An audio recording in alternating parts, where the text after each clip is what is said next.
अब यहाँ पर देखिए नेक्स्ट क्वेश्चन हम लेते हैं यहाँ पर बच्चों, जो कि ये भी बहुत इंपॉर्टेंट है पेपर की दृष्टि से। यहाँ पर देखिए क्वेश्चन आपका ये दिया हुआ है, ठीक है। यहाँ पर देखिए फर्स्ट क्वेश्चन तो हमने पिछली वीडियो में बता दिया है, सेकंड पे आ जाइए, ठीक है। सेकंड में क्या लिखा है, गिवन में क्या दिया, पहले हम यहाँ पर गिवन लिख देते हैं, इधर से शुरू करता हूँ ज्यादा बेटर होगा, ठीक है। तो यहाँ पर देखिए गिवन में आपका है, ध्यान दीजिए सोल्यूशन मैं कर रहा हूँ यहाँ पर। तो गिवन में यहाँ पर दिया है भाई a operation b equal to a square plus b square, लेकिन यहां पर जो ऑपरेशन है वो किस सेट के उसमें हो रहा है, आपका क्यू में हो रहा है। क्यू बोले तो क्या होता है भाई, क्यू क्या होता है, क्यू आपका जो होता है वो रेशनल नंबर होता है, ठीक है। तो यहां पर पहले हमको क्या लाना है भाई, कम्यूटेटिव लाना है, फिर उसके बाद एसोसिएटिव लाना है। तो हेडिंग डालेंगे, यहां पर लिखेंगे फॉर कम्यूटेटिव,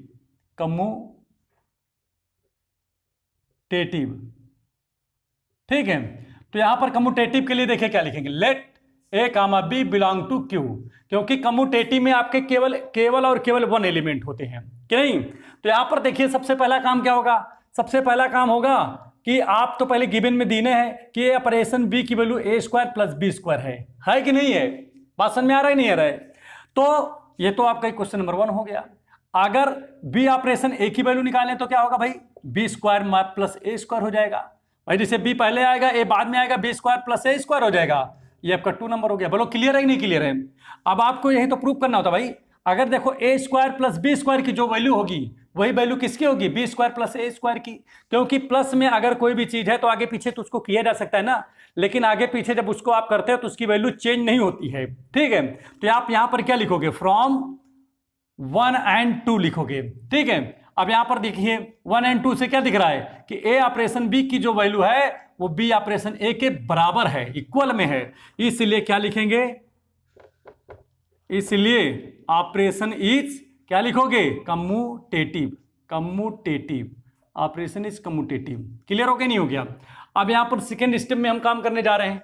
सेकेंड स्टेप में काम क्या होगा भाई, सेकेंड स्टेप पे काम ये होगा, ध्यान दीजिएगा, आपका यहां पर क्या लिखेंगे, ठीक है। सेकेंड स्टेप में क्या काम करेंगे, किस पे, आपको एसोसिएटिव लाना है। तो एसोसिएटिव के लिए क्या लिखेंगे, फॉर एसोसिएटिव,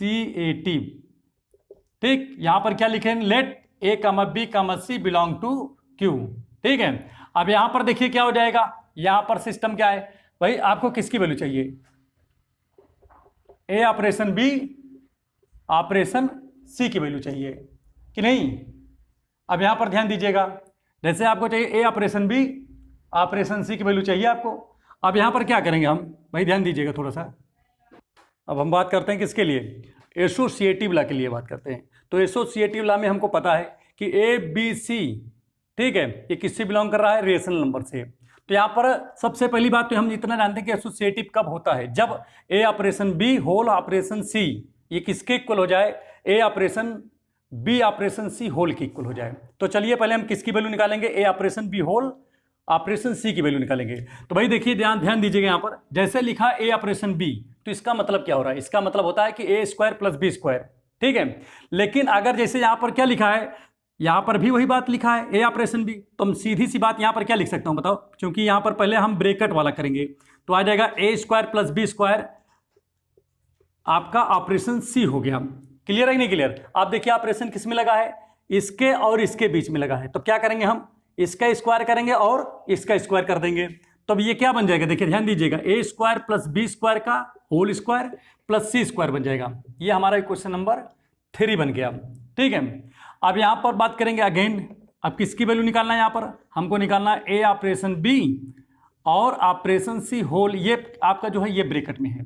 तब यहां पर ध्यान दीजिए, इसको हम क्या लिख सकते हैं, आपकी बार ध्यान दीजिएगा, ए ऑपरेशन लिखा हुआ है लेकिन बी ऑपरेशन सी के बीच में चूंकि ऑपरेशन लगा है, तो यहां पर हम क्या लिखेंगे, ए ऑपरेशन तो लिखेंगे, कोई दिक्कत नहीं इसमें, लेकिन बी ऑपरेशन सी का मतलब क्या है कि बी और सी के बीच में ऑपरेशन लगाएंगे, और जैसा कि ऊपर लिखा है कि अगर ए और बी के बीच में ऑपरेशन है तो ये एडिशन में हो जाते हैं, लेकिन दोनों के ऊपर स्क्वायर लग जाते हैं। तो उसी प्रकार अगर बी ऑपरेशन सी है तो बी और सी के ऊपर क्या लग जाएगा, स्क्वायर लग जाएगा, लेकिन हम यहाँ पर इसको भी मतलब किस में कर देंगे, एडिशन में कर देंगे। अब यहाँ पर ध्यान दीजिए, अब देखिए ये और ये अर्थात ए और B square plus c square, अभी इन दोनों के बीच में ऑपरेशन है, तो हम भी क्या करेंगे, फिर से वही करेंगे, ऑपरेशन की जगह प्लस लिख देंगे और दोनों पे स्क्वायर लगा देंगे। ठीक है, ये आपका इस प्रकार बन गया। ये आपका क्वेश्चन नंबर क्या हो गया, 4 हो गया।